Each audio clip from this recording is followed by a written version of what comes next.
Good morning, students. Today I will take a class of class 7.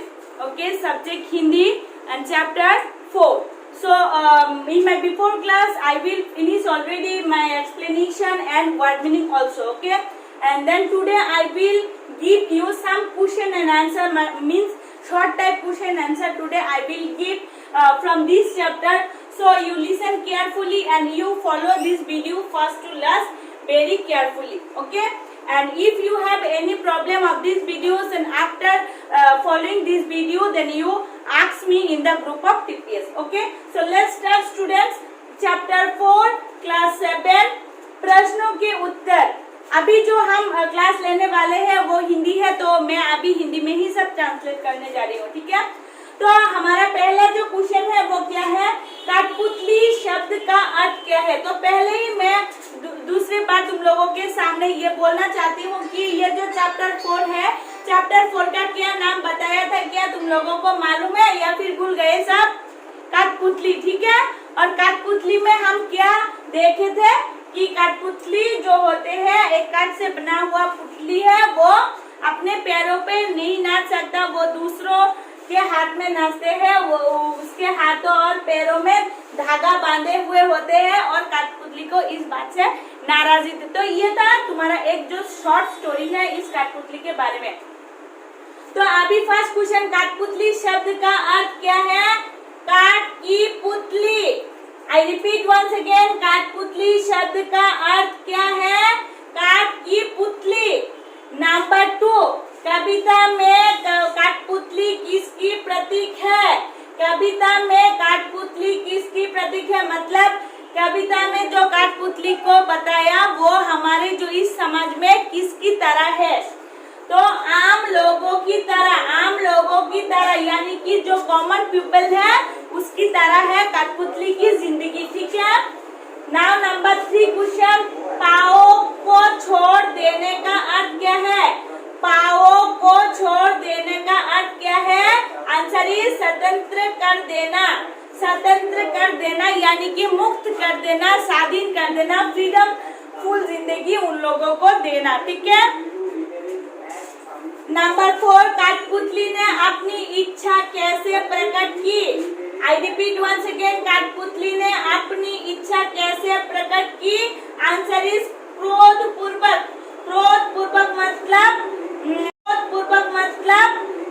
Angry से, मतलब वो बहुत ही गुस्सा हो गए क्योंकि वो दूसरों के हाथ में नाचना नहीं चाहता, वो दूसरों के इशारे पर चलना नहीं चाहता, उसका खुद का भी एक जिंदगी होते हैं.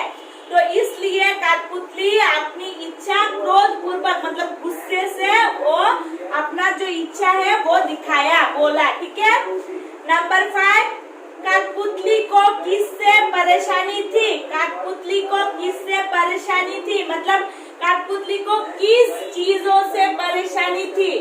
तो बच्चों, हम जो हमारी जो पोएम है उसमें हमने देखा कठपुतली का हाथ और पैरों में धागा बांधे हुए होते हैं. तो कठपुतली को किस चीजों से परेशानी है? इस धागे से ही कठपुतली को परेशानी है. तो सी दिस आंसर, धागों से. धागों से मतलब जो रस्सी से कठपुतली का हाथ और पैर बांधे हुए होते हैं, तो कठपुतली को सिर्फ उसी रस्सी से, उसी धागों से परेशानी है. तो बच्चों, तुम भी सोचो, अगर तुम्हारी हाथ और पैर भी कोई बांध दिया जाए किसी रस्सी या धागों से तो तुम्हें भी परेशानी होगी ना. तो ऐसे ही कठपुतली को भी धागों से परेशानी है. नाउ नेक्स्ट क्वेश्चन नंबर 6, पराधीनता शब्द का अर्थ क्या है? पराधीनता शब्द का अर्थ क्या है? पराधीनता मतलब अनफ्रीडम या फ्रीडमलेस. उसका मीनिंग क्या होते हैं? दूसरों के अधीन. दूसरों के अधीन मतलब किसी दूसरों के इशारे पर चलना, किसी दूसरों के इशारे पर नाचना, कोई दूसरे का इशारे पर काम करना, यही होते हैं पराधीनता. पराधीनता शब्द का अर्थ क्या है? दूसरों के अधीन. नाउ नंबर 7 क्वेश्चन, कठपुतली कविता के कवि कौन है? कठपुतली कविता के कवि कौन है? Very important question for this chapter, क्योंकि हम अगर कविता का नाम जानेंगे तो इस कविता का लेखक, कवि यानी कि रचयिता कौन है उसका नाम भी जानना बहुत ही जरूरी है. तो कौन है? शायद तुम सभी को पता है, भवानी प्रसाद मिश्र. भवानी प्रसाद मिश्र. आई रिपीट वंस अगेन, कठपुतली कविता के कवि कौन है? भवानी प्रसाद मिश्र. Listen carefully, students. Okay, Bhavani Prasad Mishra. So now our next question and last question for today. Number 8. पहली कठपुतली ने दूसरी कठपुतली को क्या कहा? पहली कठपुतली ने दूसरी कठपुतली को क्या कहा? आंसर इज अपने पैर पर खड़े होने के लिए बोला. अपने पैर पर खड़े होने के लिए बोला. मतलब पहली जो कठपुतली है वो दूसरे जो कठपुतलियां है उससे क्या बोलना चाहती है कि हमारी भी एक निजी जिंदगी है, हमारी भी एक. कठपुतली कविता के कवि कौन है? Bhavani Prasad Mishra. Listen carefully students. Okay, Bhavani Prasad Mishra. So now our next question and last question for today. Number 8. पहली कठपुतली ने दूसरी कठपुतली को क्या कहा? पहली कठपुतली ने दूसरी कठपुतली को क्या कहा? आंसर इज अपने पैर पर खड़े होने के लिए बोला. अपने पैर पर खड़े होने के लिए बोला. मतलब पहली जो कठपुतली है वो दूसरे जो कठपुतलियां है उससे क्या बोलना चाहती है कि हमारी भी एक निजी जिंदगी है, हमारी भी एक खुद का जिंदगी है. हम भी क्या करना चाहते हैं? अपनी पैरों पे खड़ा होकर अपनी मर्जी से अपना जिंदगी जीना चाहते हैं. तो इसलिए ही कठपुतली पहले कठपुतली दूसरों कठपुतली को भड़काया कि हमें क्या करना चाहिए, हमें भी अपने पैरों पर खड़ा होना चाहिए.